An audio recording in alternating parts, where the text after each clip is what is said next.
Hi class, this is Marshall Sponder, your professor for social media for the arts, and this is summer 2017 semester.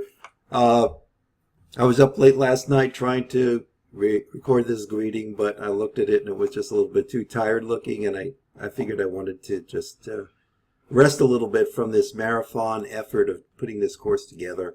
This is the first semester that it's going to be in Canvas, and because of that I ask you to be patient with us, because we'll be debugging some of the issues that are invariably come up when you move from one platform to another.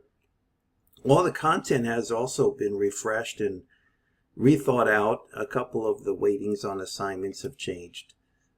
We've retooled the final project to be something that is entirely, and I hope I'm looking at you right here, because I fear that, a lot of times with these videos, people look like they're looking out, and I think, some of it's just kind of like how the camera is positioned and maybe not having the optimal setup for, the best kind of viewing.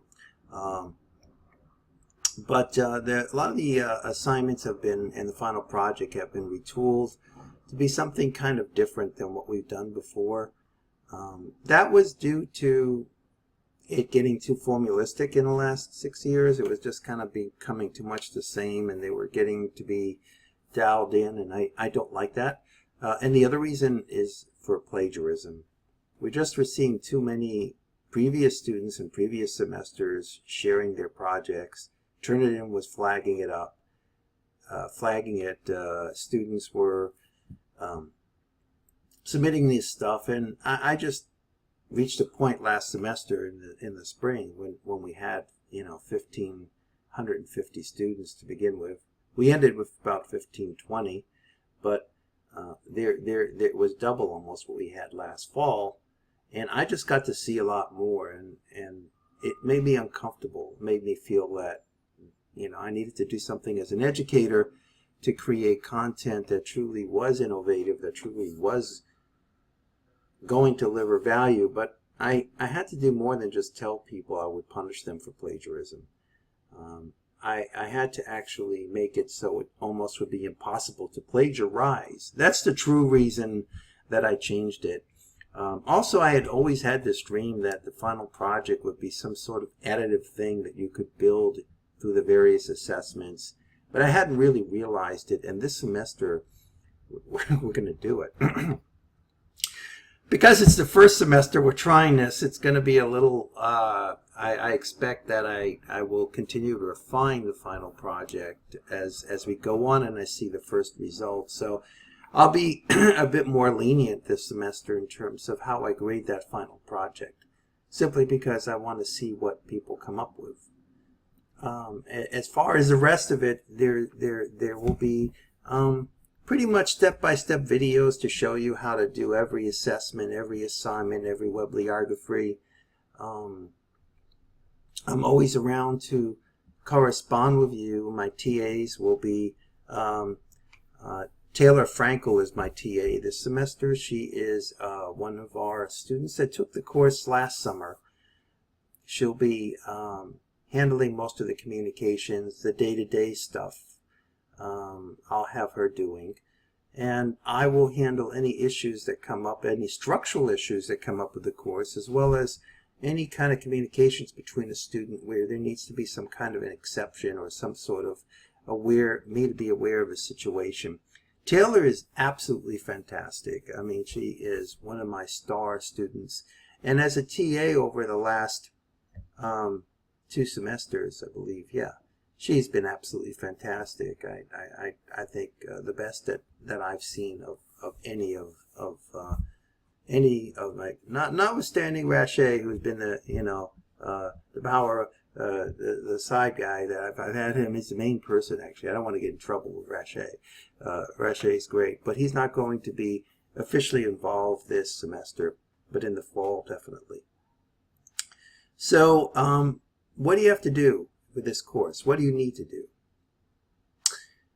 Really, it's kind of simple, and anyone who takes my courses know that I believe in asynchronous education, so I really want you to do the work in your peak periods. I don't want you to you know, be like trying to rush through everything at the end of the semester. That just never works.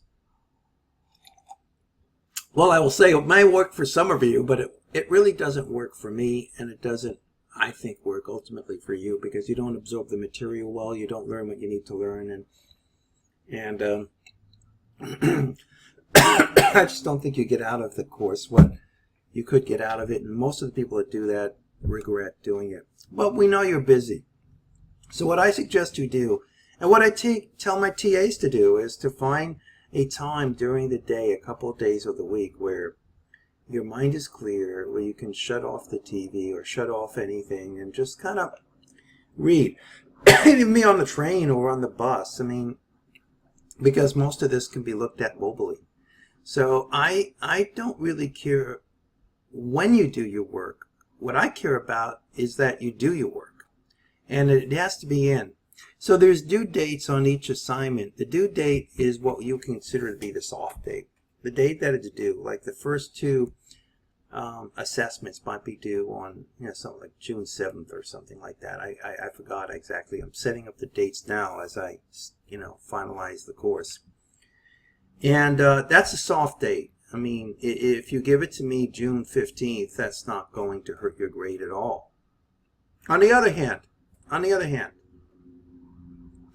if you give me this, there's a hard date for the first half of the course, for the first 7 assessments, for the first, well, the only journal that you write is in the middle, but you can write to it multiple times if you need to.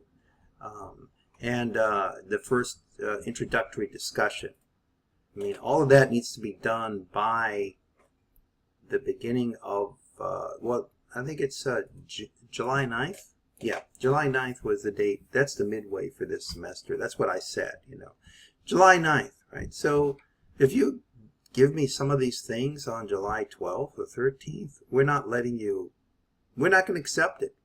You know, we're not going to give you anything you didn't earn of the first half by July 9th. We're not giving you. So that gives you a hard date.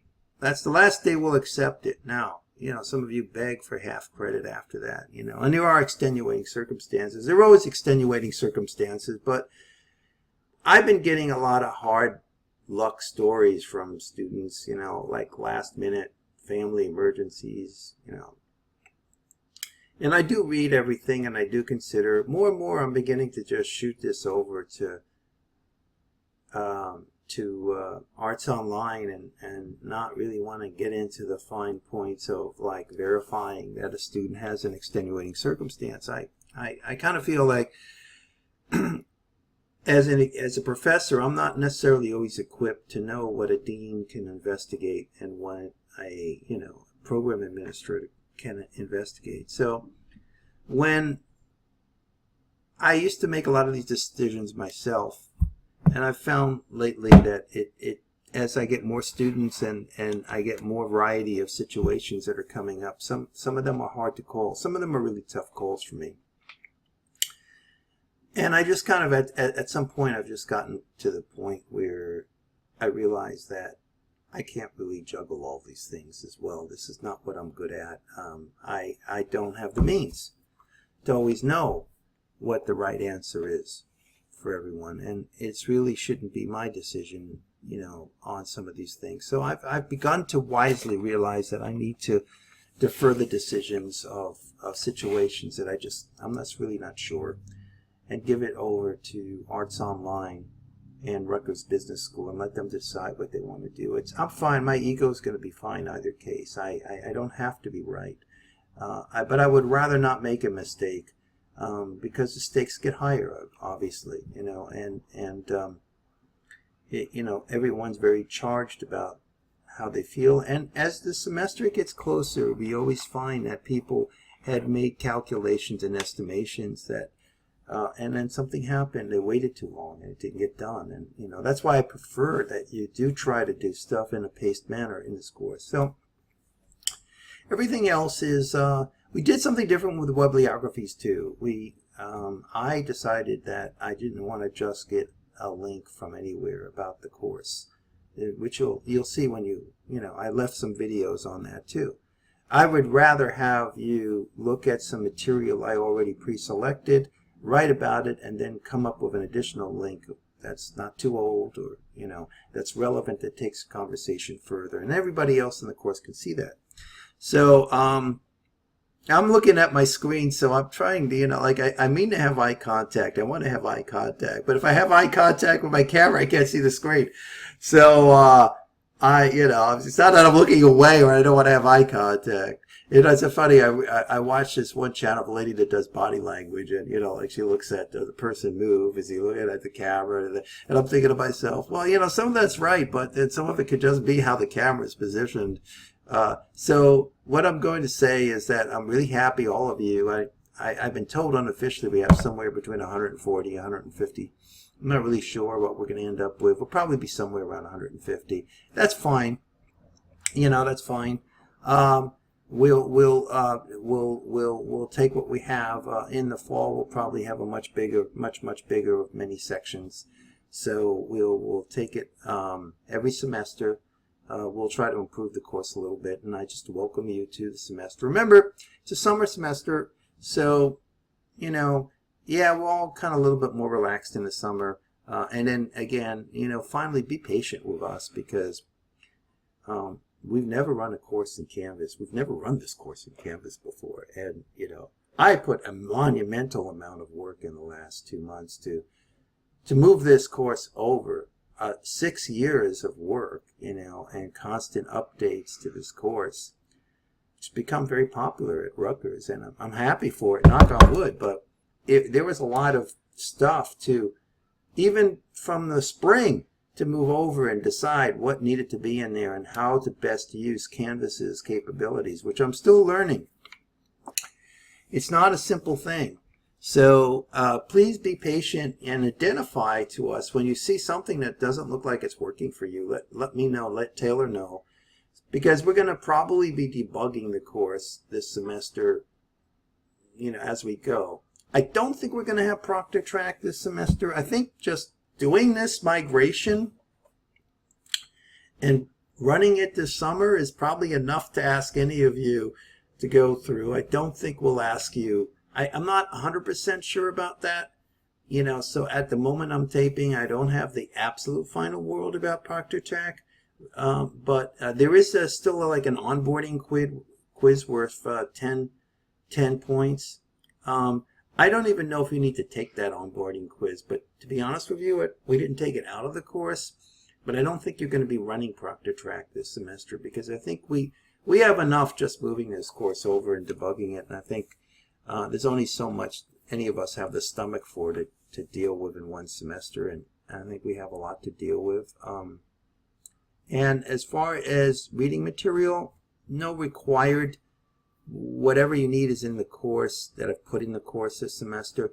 In the fall, I will have a textbook that's out. I wrote a book over the last 3 years called Digital Analytics for Marketing. It's being published by Routledge. It will be out probably on October 4th. I don't know if I'll integrate it, to what level I'll integrate it with the fall semester class. With this semester class, I might give you an early copy of the final draft of the manuscript that you can look at. It in publication will probably be somewhat different. It covers a wider group of topics than what we only cover in social media for the arts, and everything I teach. And I have a co-author that I added last summer, Gohar F. Khan, who wrote a book on social media analytics too, as my first book was.